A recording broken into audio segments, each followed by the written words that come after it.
Ada dulu yang pengen bunuh diri karena ditolak sama ceweknya. Kebetulan di depan rumah ceweknya itu ada lagi truk lagi berhenti.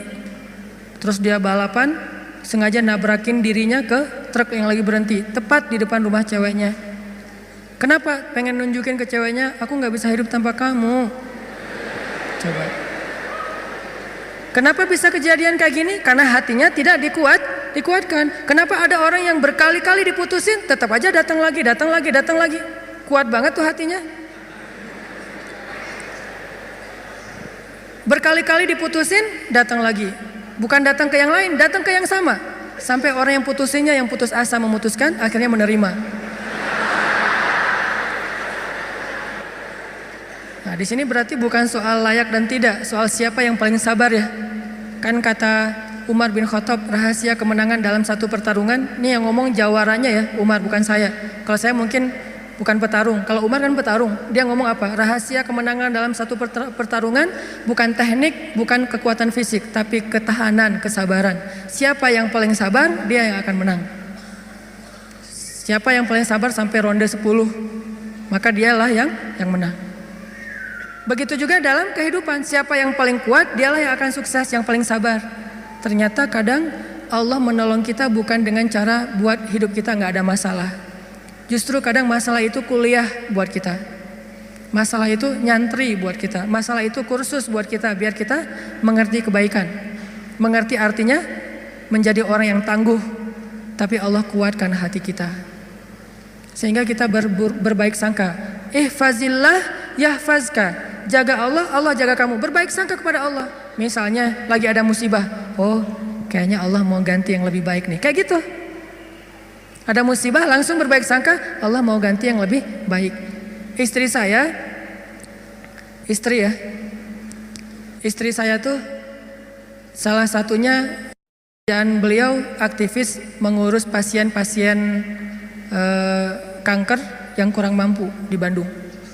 Jadi kita punya namanya rumah teduh, menampung ada sekitar 6 rumah, menampung lebih dari 70 pasien, termasuk ada yang dari Garut, dari Tasik, dari pelosok-pelosok, bahkan ada yang dari Garut bagian selatan yang kemarin sempat kita anterin, udah meninggal pakai ambulan. Dari Bandung ke rumahnya itu 12 jam. Karena pertama udah sampai di jalan raya harus digotong, nggak bisa naik mobil ke atas, ke bukit gitu. Gotongnya aja sejam. Kalau pakai motor nggak mungkin kan, bawa tandu kan, pakai motor nggak mungkin ya. Tapi kalau teman-teman anak-anak motor kayaknya bisa nih ngetrik ya, bawa. Kalau kita nggak bisa, akhirnya ditandu sejam naik ke atas tuh. Nah, kemarin ada kejadian di salah satu rumah teduh untuk nampung pasien-pasien yang kurang mampu bersama keluarga mereka. Ada satu pasien nyamar. Dia pura-pura sakit, terus tinggal di situ sehari. Tiba-tiba malam hari dia hilang, semua HP keluarga pasien diambil, dibawa lari. Mencuri HP pasien kanker kurang mampu, coba kurang apa dosanya tuh? Mencuri HP, nyopet HP orang di mall masih mending, dosa lah ya. Tapi nggak dosa segede itu ya, nggak berlipat-lipat. Ini dosanya apa? Mencopet, mengambil HP pasien, keluarga pasien kanker kurang mampu, yang di HP itu satu-satunya alat untuk komunikasi, ngurus pengobatannya.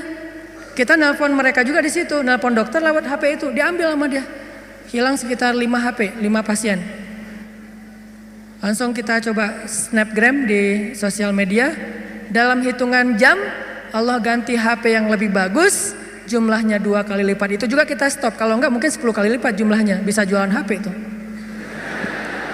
Kita taruh Instastory, kita butuh HP nih, ada 5 pasien kita yang kehilangan HP dalam satu musibah, mudah-mudahan Allah ganti yang lebih baik. Ternyata langsung pada ngejapri, saya ganti. Bukan HP bekas, HP baru yang harganya mungkin lebih mahal berkali-kali lipat dari yang hilang. Dan jumlahnya berkali lipat dari yang hilang. Hilang 5, yang udah terkumpul dalam hitungan 1 jam 10. Itu langsung kita stop, kalau enggak bisa 100 tuh. Lumayan kan, bisa buka lapak lagi tuh. Nah ternyata benar, kalau kita berprasangka baik ke Allah, akhirnya mereka pas dikasih HP yang baru bingung, Pak ini gimana cara memakainya nih? Karena HP yang mereka selama ini kan yang HP hitam putih yang agak gede yang bisa ngelemparin maling ya. Sekarang HP-nya slim, warna, bisa selfie. Mudah-mudahan sih nggak sibuk selfie ya. Nah alhamdulillah dikasih yang lebih baik. Coba berprasangka aja sama Allah. Dan itu mudah banget bagi Allah. Saya juga pernah hilang HP. Malam-malam mau ada acara tahajud bareng. Bangun tidur karena udah telat bangunnya. Acara tahajud jam 2, saya bangun di rumah jam 2. Kan telat banget tuh berangkat ke tempat masjidnya setengah jam paling cepat. Akhirnya karena panik saya ambil HP jatuh. Pas jatuhnya itu bagian layarnya langsung pecah, gak bisa lagi dipakai digit. Wah HP saya hilang, langsung doa Allahumma ajurni fi musibati wa akhlif li khairam minha. Ya Allah beri saya pahala dalam musibah saya, beri saya ganti yang lebih baik darinya. Waktu itu HP saya HP harga 2 juta. Paginya jam 10 pagi Allah ganti dengan Samsung Note 5 yang waktu itu harganya masih 10 juta. Coba langsung cash langsung dikasih sama Allah. Gimana caranya? Allah yang punya cara. Dan kita nggak harus tahu caranya karena ayatnya juga wa yarzuqhu min haitsu la yahtasib. Dari jalan yang Allah yang kalian tuh nggak pernah duga. Prasangka baik sama Allah. Ditolak, oh berarti akan diberikan yang lebih baik dari ini. Ditolak lagi, oh berarti lebih baik lagi. Cari lagi yang lebih baik, ditolak lagi. Makanya nyarinya yang terbaik. Begitu ditolak, Allah berarti akan menggantikan yang lebih baik dari dia. Itu ada cewek, Masya Allah, berhijab, hafal Al-Quran, juz 30. Lancar. Ini kayaknya tipe saya banget nih. Jadi saya gak perlu repot-repot ngajarin Al-Quran ke anak saya. Udah ada mamanya. Ini kayaknya cewek yang setia, keibuan. Kayaknya dia gak senang keluar, lebih senang di rumah. Pas banget dengan tipe kita misalnya. Ternyata pas datang ditolak, maaf saya udah tunangan. Lagi-lagi kayak gitu ya, gak survei dulu sih, langsung datang aja. Karena gak ada surveinya, datang ditolak. Oh mudah-mudahan dikasih yang tadi juz 30, karena ditolak dikasih yang 30 juz. Tapi sekarang masih juz 30 juga bertahap. Pas sudah nikah nanti dia hafal Quran jadi 30 juz. Bisa kayak gitu, bisa banget.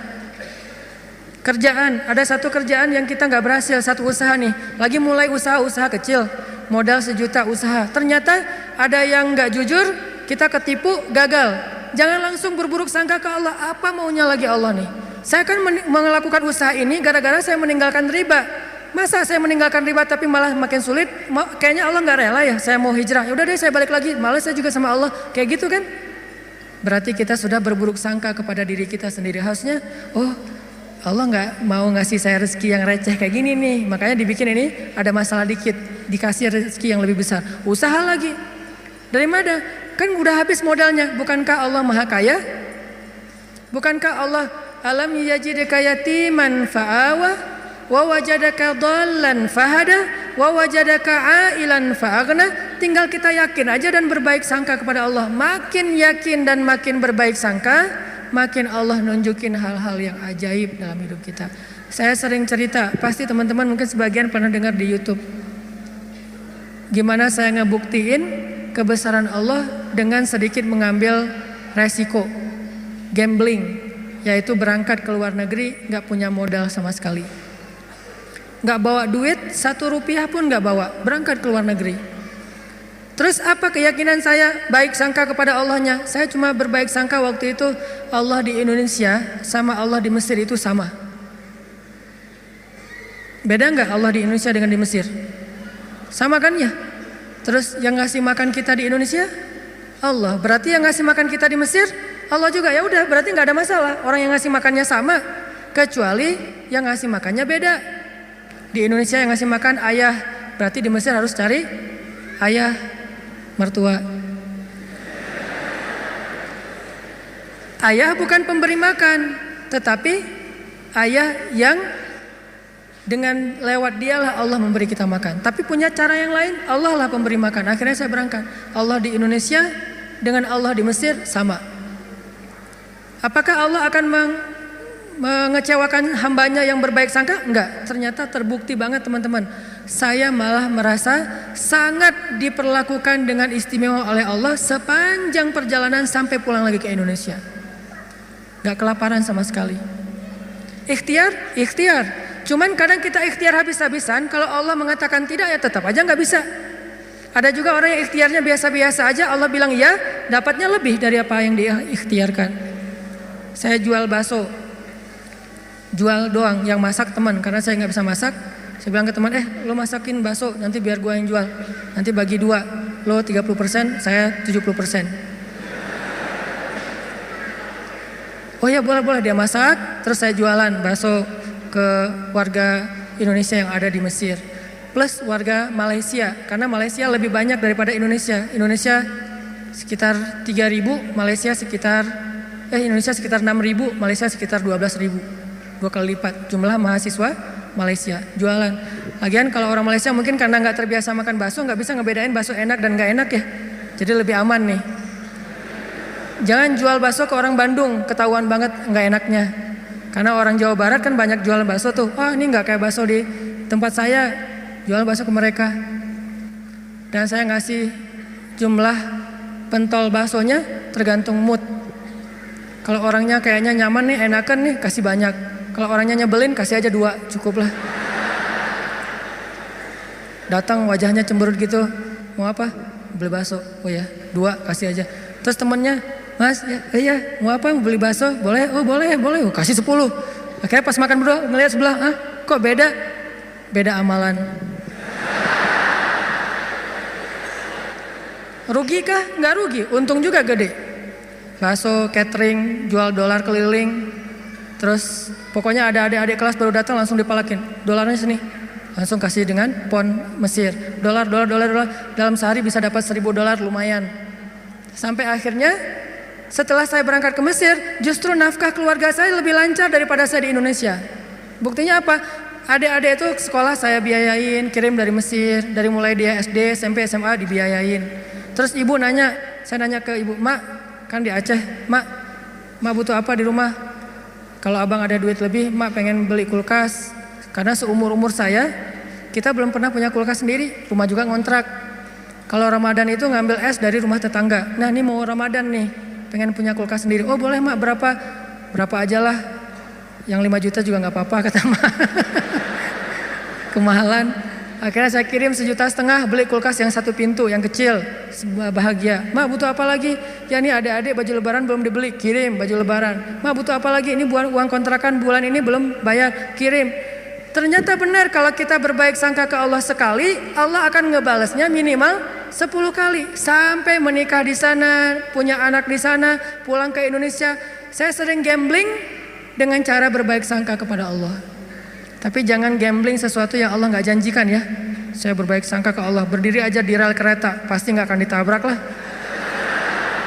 Allah gak pernah bilang siapa yang berdiri di rel kereta akan aku tolong dan tidak akan ditabrak. Gak ada janji Allah kayak gitu. Ada gitu ayatnya. Coba gambling ke yang ada ayatnya. Siapa yang bertakwa pasti akan aku kasih jalan keluar. Siapa yang bersabar pasti aku berikan pertolongan. Siapa yang sholat pasti aku akan membantu dia. Yang Allah udah janjiin, maka gamblinglah dengan hal itu. Ambillah resiko dengan janji-janji itu. Tapi kalau Allah gak ngejanjiin apa-apa, jangan ambil resiko. Karena Allah juga gak punya perjanjian. Siapa yang loncat dari tower pasti akan selamat. Gak ada ayatnya, gak ada hadisnya. Siapa yang minum racun gak apa-apa. Karena dia minum racunnya ikhlas. Gak ada minum racun ikhlas. Ini teman-teman, berbaik sangka kepada Allah, maka kita gak bakalan kecewa. Ada masalah apa aja, balikin lagi ke Allah. Oh ini kayaknya Allah pengen ngasih kebaikan. Yang baik-baik aja yang dipikirin tentang Allah. Begitu sekali kita berburuk sangka ke Allah, sekali itu kita telah memberikan kesempatan buat diri kita untuk celaka atau mendapatkan kerugian. Aku tergantung prasangka hambaku kepadaku. Makanya cerita yang paling populer yang kita baca di Al-Quran itu ketika Nabi hijrah ke Madinah. Apakah perjalanan hijrah Nabi mudah? Enggak. Jadi kalau kita ngerasa perjalanan hijrah kita itu enggak mudah, berarti kita juga ngerasain apa yang dirasakan Nabi Muhammad SAW. Bukan kita doang yang susah dalam hijrah, Nabi juga susah, padahal Nabi lebih dekat ke Allah daripada kita. Yang mudah itu siapa? Umar. Itu hijrah yang paling mudah. Sebelum hijrah, posting dulu. Besok mau hijrah, hari ini posting. Captionnya apa? Wahai orang-orang Quraisy, ketahuilah bahwa saya besok bakalan hijrah. Siapa yang pengen istrinya jadi janda, anaknya jadi yatim, tunggu saya di balik bukit itu. Langsung share location, bukit yang mana. Umar tuh yang posting dulu, nggak ada yang berani nge-like coba. Sepi aja tuh postingan Umar yang paling sepi itu. Nggak ada yang berani nge-like, nggak ada yang berani komen, diam aja anteng. Besoknya Umar hijrah, ada nggak yang berani nungguin Umar di luar kota? Nggak ada. Yang berani mencegat Umar? Nggak ada. Karena mencegat Umar sama aja dengan bunuh diri. Ada dua orang yang nggak berani dicegat di Quraisy tuh, Umar sama Hamzah. Sedangkan Rasul dan Abu Bakar orang yang dianggap lemah, walaupun sebetulnya Nabi kuat, cuman nggak pernah bertarung, nggak pernah mukul orang sehingga nggak ditakuti. Kalau adu kekuatan pasti Nabi itu paling kuat, cuma kan nggak pernah mukulin orang, sehingga dianggap ini mah orang nggak menakutkan. Kalau Umar kan sering mukul orang, bukan sering, hobi itu. Sebelum hijrah, hobi mukul orang. Sama kayak Nabi Musa, hobi Noel orang, Noel aja mati. Lo apaan sih? Mati. Kan orang Kipti kan ditoel sama Nabi Musa, belum diapa-apain, baru ditakol dikit lah, udah mati. Ini Umar. Paling gampang hijrah itu Umar, sedangkan Nabi sendiri yang lebih soleh daripada Umar, susah hijrahnya. Harus sembunyi-sembunyi, harus diam-diam, harus ngambil arah yang berlawanan dari kota Madinah. Kota Madinah ke sebelah sini, Nabi malah perginya ke sebelah sini. Bukan mendekat, malah menjauh dari Madinah. Terus masuk ke dalam sebuah lubang, bukan goa, lubang. Lubang kecil namanya di atas Jabal Sur, sehingga disebut dengan Gua Sur. Sembunyi berdua sama Abu Bakar di situ nyumput. Ketahuan juga tuh takdir Allah. Kenapa Allah nggak buat orang-orang menjauh biar Abu Bakar dengan Rasulullah itu enak di dalam tempat itu, nggak ada yang ganggu. Sengaja Allah bikin skenarionya kayak gitu. Untuk apa? Untuk tunjukkan bahwa Allah Maha Kuasa. Buat orang yang beriman itu nggak ngaruh. Mau kayak gimana juga sulitnya nggak ngaruh. Yang penting Allah ridho. Itu aja yang penting. Yang penting Allah bersama kita. Cuma itu yang penting. Sehingga akhirnya ketika orang-orang berada tepat di mulut gua, itu jarak Nabi sama musuhnya itu cuma hitungan jengkal loh. Setengah lutut mereka, setengah kaki mereka itu udah kelihatan sama Nabi kayak gini nih. Tepat di depan Nabi.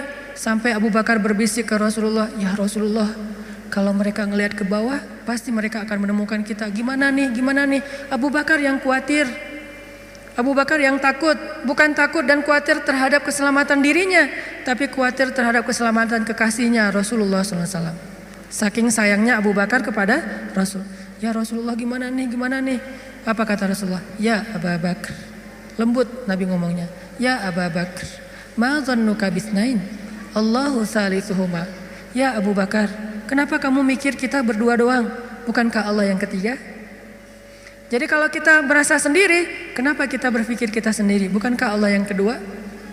Kalau kita merasa sedikit, kenapa kita berpikir sedikit? Bukankah Allah itu punya banyak pasukan yang diturunkan dalam perang Badar, perang Ahzab dan yang lainnya? Ma dhannuka bisnain? Allahu salisuhuma. Kenapa kamu mikir cuma berdua padahal Allah yang ketiga? La tahzan, innallaha ma'ana. Jangan khawatir ya Abu Bakar, Allah bersama kita. Setelah Rasulullah ngomong kayak gitu, apa yang terjadi? Apakah musuh kemudian menemukan mereka? Tidak. Gimana cara Allah memalingkan mereka? Allah palingkan hati dan pikiran musuh. Gak kepikiran ngelihat ke bawah, gak pengen juga ngelihat ke bawah. Ini cara Allah nih. Kalau ada berita bahwa di situ ada laba-laba, ada merpati bikin sarang, itu masih kontroversi di antara ulama. Ada ulama mengatakan itu benar, ada ulama mengatakan itu dhaif. Allahu a'lam. Tapi yang pasti Allah memalingkan mata, pikiran dan hati musuh dari melihat ke arah Rasul dan Abu Bakar. Itulah pertolongan Allah. Bukan ketemu terus tarung, musuh kalah. Gak usah serepot itu. Allah gak mau juga ngerepotin hambanya. Allah cuma pengen nunjukin kebesarannya aja. Dibuat musuh datang sampai sedekat mungkin, ukurannya cuma beberapa sentimeter, tapi dalam kedekatan yang luar biasa itu Allah tunjukin mereka tidak bisa ngapa-ngapain. Dipalingkan aja wajahnya, ngelihat ke semua sisi dilihat, tapi ke bawah enggak. Kan gak masuk akal kan? Kenapa bisa kayak gitu? Inilah kebesaran Allah. Padahal harusnya ngelihat ke semua sisi, termasuk lihat ke bawah ada orang enggak di dalam lubang-lubang itu. Enggak kepikiran sama sekali. Apakah satu orang musuh? Ada puluhan musuh. Dan puluhan musuh itu tidak satu orang pun yang berpikir untuk ngelihat ke dalam lubang itu. Satu orang pun gak berpikir. Begitulah cara Allah menolong kita. Allah bisa buat semua hati sayang kepada kita, sehingga Allah angkat derajat kita. Allah mengangkat derajat seseorang, merendahkan yang lain. Tiba-tiba semuanya jadi simpatik sama kita, respect sama kita. Mudah banget buat Allah. Dan kita melihat itu dalam banyak kejadian dalam kehidupan kita. Ada orang yang tiba-tiba muncul, ada orang yang tiba-tiba tenggelam, dan itu cara Allah. Ada yang orang tiba-tiba Allah buat dia terkenal, tiba-tiba orang dihindarkan dari semua orang, tinggal sendiri. Itu sangat mudah buat Allah. Makanya berbaik sangkalah kepada Allah dalam semua urusan. Sehingga ketika kita berbaik sangka kepada Allah, Allah akan memperlakukan kita seperti apa yang kita persangkakan. Jaga Allah, Allah jaga kita. Itu satu. Hari ini dua aja nih. Gimana maksud jaga Allah sehingga Allah jaga kita? Satu, berbaik sangka. Kedua, arti jaga Allah, Allah jaga kita ada di Al-Baqarah. Fadhkuruni azkurkum. Ingatlah Allah ketika kita senang, nanti Allah ingat kita ketika kita susah. Itu ayatnya. Walaupun terjemahannya nggak sejelas itu. Terjemahannya ingat aku ingat kamu. Tapi tafsirnya maksudnya ingat aku ketika kamu lagi senang, ketika kamu lagi lapang, ketika kamu merasa nggak butuh. Nanti aku akan ingat kamu ketika kamu lagi susah, lagi sempit, lagi butuh. Fadhkuruni adzkurkum. Jangan cuma ingat Allah pas kita butuh. Sehingga nanti Allah baru akan ingat kita di kebutuhan berikutnya. Karena Allah membalas perbuatan kita, bukan langsung waktu itu. Jadi kalau kita mau ditolong ketika susah, jadilah orang yang selalu mengingat Allah ketika kita senang. Lagi gak ada masalah nih, tetap ingat Allah. Gimana ingat Allah ketika kita lagi senang? Bersyukur. Ketika dapat nikmat, alhamdulillah ini nikmat dari Allah. Diingat Allahnya tuh dimention terus, di tag terus. Sehingga ketika nanti kita kekurangan, Allah akan bilang, itu hambaku lagi kekurangan, aku bantu deh. Karena ketika aku kasih dia nikmat, dia ingat aku. Begitu dia punya masalah, aku akan ingat dia. Apa contohnya? Contohnya ada seorang laki-laki, ini cerita Nabi nih, hadis, tapi hadisnya dalam bentuk cerita. Ada seorang laki-laki lagi musafir di zaman sebelum zaman Nabi, mungkin di zaman Nabi Isa atau zaman Nabi sebelumnya, tidak disebutkan. Yang jelas umat terdahulu, Bani Israel. Ada seorang laki-laki lagi jalan, di tengah jalan dia ngelihat ada segumpal awan yang bentuknya aneh. Awan ini awan yang sangat gelap, warnanya abu pekat, benar-benar mau hujan deras, tapi ukurannya nggak besar, ukurannya seukuran satu petak sawah doang gitu. Dia perhatiin nih awan kok aneh, yang lain cerah, tiba-tiba ada satu awan kayak gitu. Nggak lama dia memperhatikan, terdengar suara dari langit berbicara kepada awan, dan dia dengar suara itu. Apa kata-kata dari langit? Ya ghamam, iski mazra'ata fulan bin fulan. Wahai awan, turunkanlah hujanmu ke sawah fulan bin fulan. Fulan bin fulan ini disebutkan namanya. Wahai awan, turunkanlah airmu ke sawahnya fulan bin fulan. Setelah suara ini berbunyi, awan itu pun berarak, dibawa oleh angin. Berarak, laki-laki ini memperhatikan dan ngikutin. Kan tadi dia penasaran kan, dia kepoin mau kemana nih awan, ikutin tuh awan. Terus setelah sekian lama dia ikutin, awan itu pun berhenti di atas sebuah petak sawah, di antara banyak petak sawah. Jadi ada persawahan, awan itu berhenti di salah satu petak sawah. Tiba-tiba turun hujan lokal, cuman di petak sawah itu aja, yang lain tetap kering, yang itu basah. Ini di tengah musim kemarau, ada awan yang turun hujannya cuma di satu petak sawah. Diperhatiin, aneh juga nih hujan lokalnya. Sampai akhirnya awannya hilang, hujannya reda. Setelah itu muncul seorang laki-laki dari petani yang datang ke sawah itu berteriak, Allahu Akbar, Allahu Akbar, Alhamdulillah, Alhamdulillah. Kemudian laki-laki musafir ini pun mendekat. Dia tanya, Pak, ini sawah punya siapa? Kata laki-laki itu, punya saya, alhamdulillah Allah kasih air. Terus laki-laki ini bertanya, Bapak namanya siapa? dia sebutkan namanya seperti nama yang didengar tadi di langit. Berilah air ke dalam sawah Fulan bin Fulan. Nama saya Fulan bin Fulan. Masya Allah, ternyata orang inilah yang dimention dari langit tadi itu kepada awan. Terus musafir ini bertanya, Pak, dia cerita kejadiannya. Tadi saya ngelihat awan, mendengar suara dari langit, lalu awan itu menurunkan hujan hanya di petak sawah Bapak. Apa yang Bapak lakukan sehingga Allah mengistimewakan Bapak? Kenapa Allah memberikan air hanya ke sawah Bapak sementara yang lain tetap gersang? Apa yang Bapak lakukan? Kata laki-laki ini, kalau saya habis panen, dapat nikmat nih, panen raya. Kalau saya lagi panen, saya selalu membagi harta saya menjadi 3 bagian. 1 bagian saya berikan kepada fakir miskin sebagai bentuk syukur. Ingat Allah berarti. 1 bagian lagi saya berikan kepada keluarga saya sebagai kewajiban, nafkah. Dan 1 bagian lagi saya jadikan sebagai modal untuk membeli benih-benih berikutnya. Diputar lagi tuh uang. Ternyata Allah ridho dengan apa yang dia lakukan. Dialah orang yang ketika senang ingat Allah, gak lupa sama Allah. Sehingga ketika dia susah, musim kemarau, musim kering, gak ada hujan, Allah ingat dia. Begitulah Nabi berkisah tentang laki-laki ini. Tentang bab syukur di dalam banyak cerita-cerita ulama. Berarti maksud dari menjaga Allah, Allah jaga kita adalah bersyukur kepada Allah. Ingat Allah ketika kita senang, ketika kita sehat. Nanti Allah juga akan ingat kita ketika kita susah, ketika kita sakit. Minimal ingatnya dalam bentuk Alhamdulillah, ini anugerah dari Allah. Alhamdulillah, ini karunia dari Allah. Jangan lupa. Sehingga kalau kita dapat nikmat, jangan bangga diri dulu, jangan besar kepala dulu, tapi mention Allah dulu. Alhamdulillah, ini nikmat dari Allah.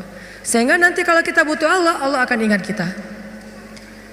Dan itu berlaku dalam semua masalah kehidupan kita. Satu cerita lagi, gimana Allah ingat hambanya yang ketika normal ingat Allah. Cerita yang populer tentang 3 orang yang terkurung di dalam gua. Gimana mereka bisa selamat? Lagi jalan touring, tiba-tiba badai, masuk ke dalam gua berlindung.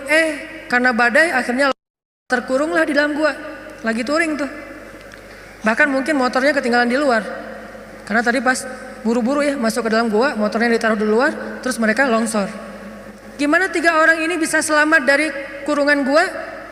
Dengan berdoa, ya Allah, dulu saya kayak gini. 1, berbakti kepada ibu. 2, tidak menzalimi pekerja. Yang 3, meninggalkan zina gara-gara takut kepada Allah. Artinya dulu pernah berbuat baik ketika dalam keadaan normal, beramal soleh. Nanti ketika mereka susah, amal soleh mereka dulu itulah yang akan menjadi wasilah Allah menolong mereka. Jadi jangan beramal soleh, rajin sholat, rajin ke masjid, rajin tilawah pas lagi ada masalah doang. Justru pas lagi normal kayak gini nih, kelihatan ikhlasnya. Kalau lagi ada masalah kan ada maunya tuh, bukan ikhlas ya. Walaupun Allah menghargai, tetap itu kebaikan, gak akan disia-siakan. Cuman mau lebih keren, jangan pas lagi ada masalah doang. Pas lagi normal, kayak lagi gak merasa butuh sama Allah, tetap rajin ke masjid, tetap sholat tepat waktu, tetap mengingat Allah, tetap membaca Al-Quran, tetap membantu orang lain, tetap berbakti kepada orang tua.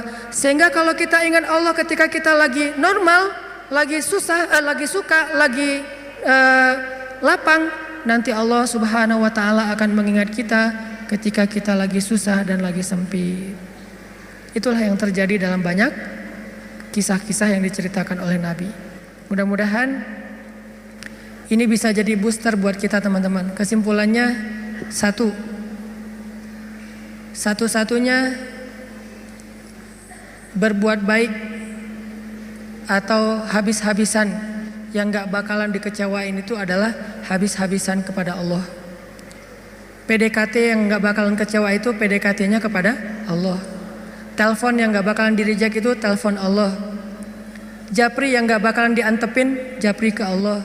Satu-satunya. Kalau yang lain bisa aja kita dicuekin. Kenapa? Mungkin dia sibuk, mungkin dia lupa, mungkin. Tapi kalau Allah enggak.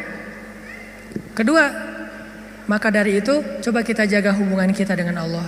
Siapa yang menjaga Allah, Allah jaga dia. 1, arti menjaga Allah adalah berbaik sangka kepada Allah. Allah juga akan berbaik sangka kepada dia. 2, ingat Allah ketika kita senang, nanti Allah akan ingat kita ketika kita susah. Ketiga, sebagai penutup, arti berbaik sangka kepada Allah. Allah berbaik sangka kepada jaga Allah, Allah jaga kita. Sedikit lagi ini penting. Ridholah dengan nikmat yang sedikit, maka Allah akan ridho dengan amal yang sedikit. Memangnya amal kita banyak. Man radhiya bil qalil, kata Nabi, radhiyallahu bi qalilim min amalih.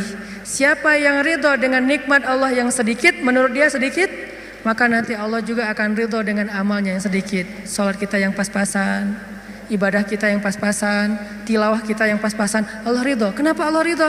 Padahal cuma pas-pasan, karena kita juga ridho dengan nikmat Allah di dalam kehidupan kita yang kadang menurut kita sedikit, padahal sesungguhnya banyak.